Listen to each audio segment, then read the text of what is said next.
Written by Robert Towne, the Chinatown screenplay won Best Original Screenplay at the Academy Awards and the Golden Globes in 1975. It's number 3 on the WGA's list of the 101 greatest screenplays. Here are 6 screenwriting secrets in Chinatown.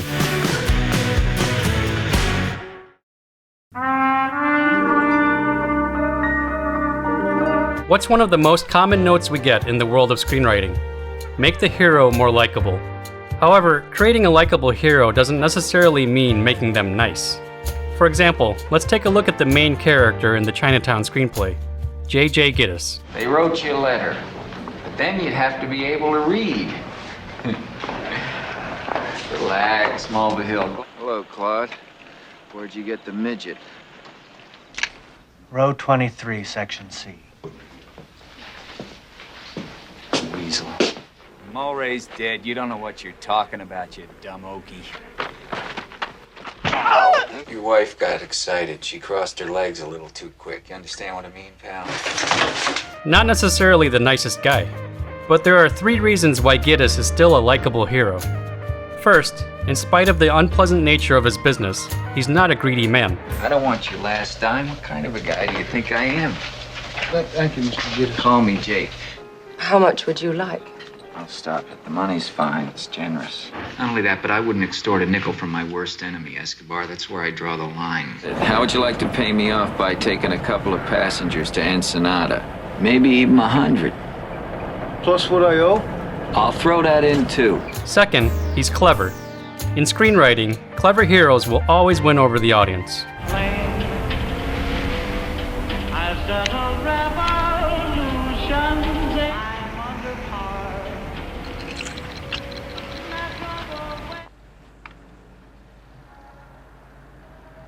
Jeezy was there all night. Do you mind if I take one of your cards in case I have to get in touch with you again? No, help yourself. Thank you. Sorry, closed to public, sir. Russ Yelbert, Deputy Chief of the Department. Sorry, Mr. Yelberton. Go on down. Sir, this is not a lending library. It's the Hall of Records. How about a ruler? A ruler?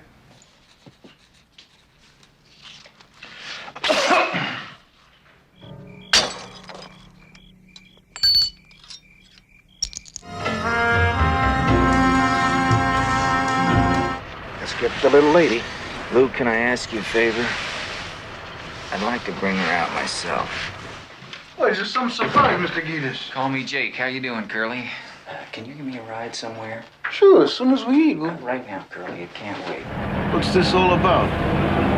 I'll tell you in a block or 2. And finally, Jake Gittes is constantly active. He has a clear objective in almost every scene.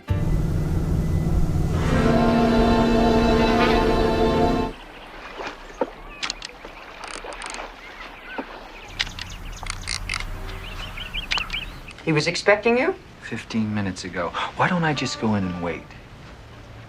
Sir. Mr. Gittes? Actually, I came to see your husband, Mrs. Mulray.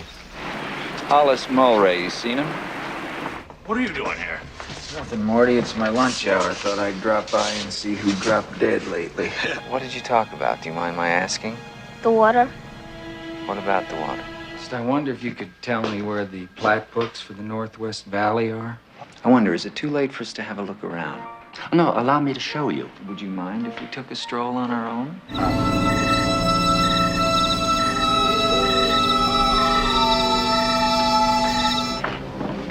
Where's Mrs. Mulray? I found these in your backyard in the pond. They belonged to your husband, didn't they? So when it comes to your own screenwriting, you could do a lot worse than Robert Towne's recipe for a likable hero.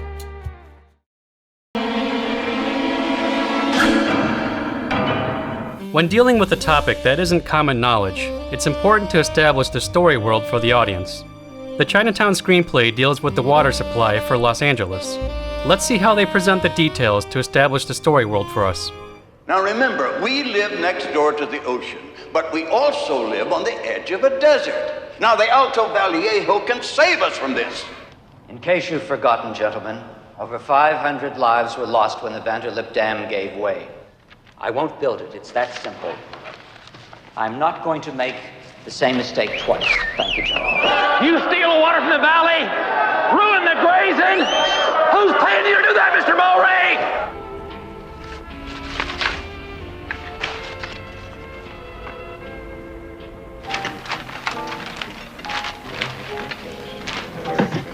Well, frankly, there have been some threats to blow up the city reservoirs. Any particular reason? Well, it's this darn drought of Federation water in the valley, and the farmers are desperate. You mean he owned the entire water supply for the city? Yes. Hollis was the best department chief the city's ever had. We have been diverting a little water to irrigate orange groves in the Northwest Valley. As you know, the farmers out there have no legal right to our water, but we've been trying to help some of them out. Irrigate my land. The water department's been sending you people out here to blow up my water tanks. They put poison down 3 of my wells. So when it comes to a unique story world, be sure to establish the details for the audience.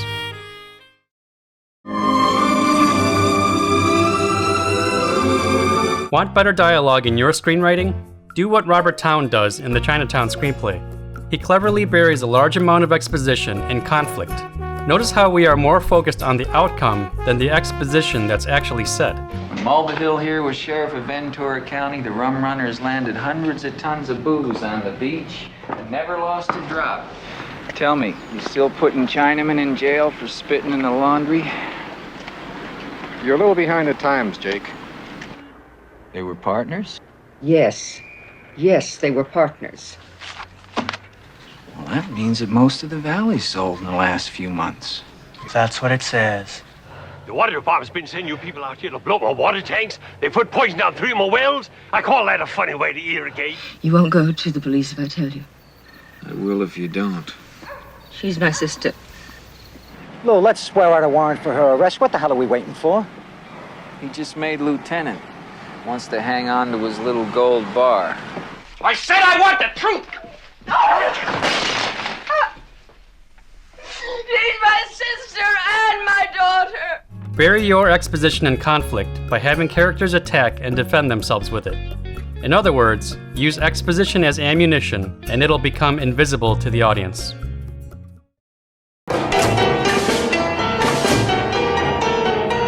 In the Chinatown screenplay, there's a broad struggle between the water department and the farmers over the water supply. So look at how often the motif of water is used to amplify the story in the screenwriting. The guy's got water on the brain. Yeah. Echo Park. Water again. You'll love it.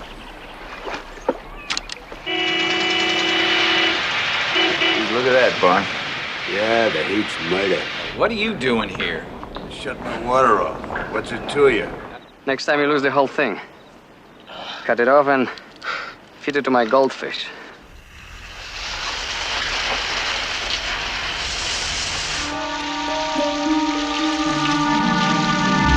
Honest? As far as it goes. Of course, he has to swim in the same water we all do. Make everything support the story in your screenwriting.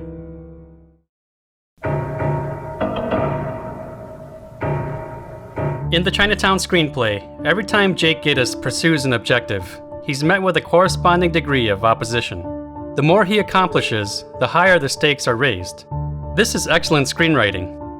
Early in the movie, Jake's photos of Hollis Mulray are published in the newspaper.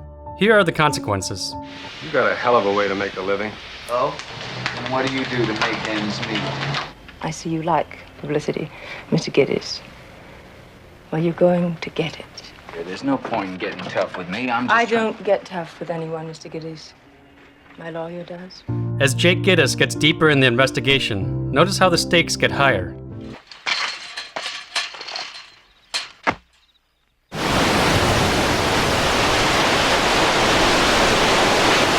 Okay, they lose their noses.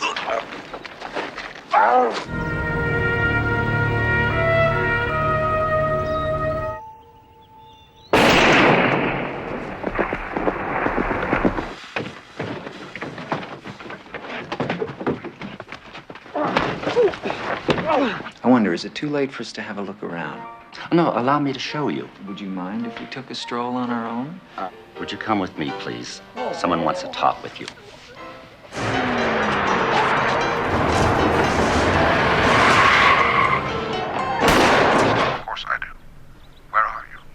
your daughter's house. How soon can you get here? An hour. What does it mean? That you killed Hollis Mulray. It's not worth it, Mr. Gates. It's really not worth it. Let's get the little lady. Lou, can I ask you a favor? I'd like to bring her out myself. What's this all about? I'll tell you in a block or two. You're under arrest, Jake. So don't forget, the deeper you get into your story, the higher the stakes must rise.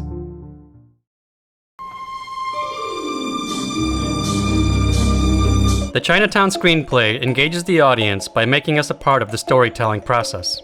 Look at how screenwriter Robert Towne subtly gives us the pieces we need to complete the puzzle. I heard only one thing, though. Apple core. Apple core?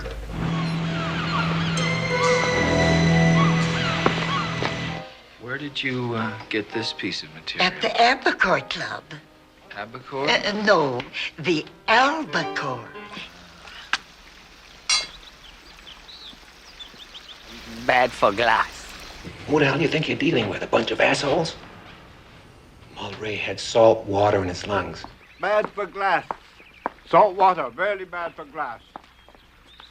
Very, very bad. See?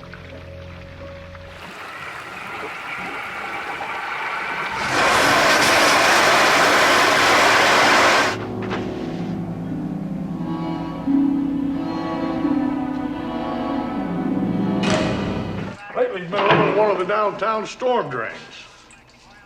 Had a bureau dresser down there and everything. Goes in different parts of the river. Every night a different part.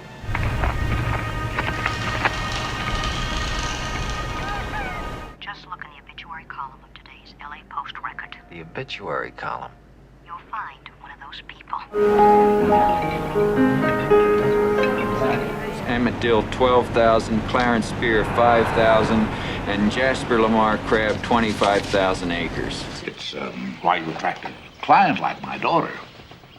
Probably. What's that? Huh?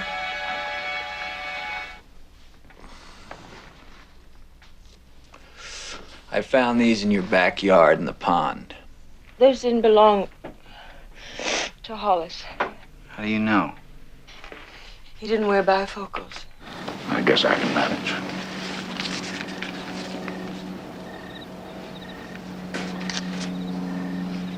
By the way, what does this C stand for? Cross.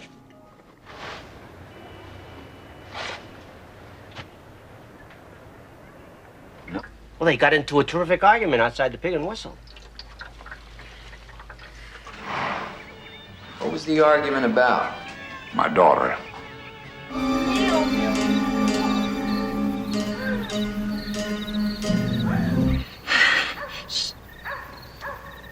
She's my sister. She's my sister and my daughter. My father and I.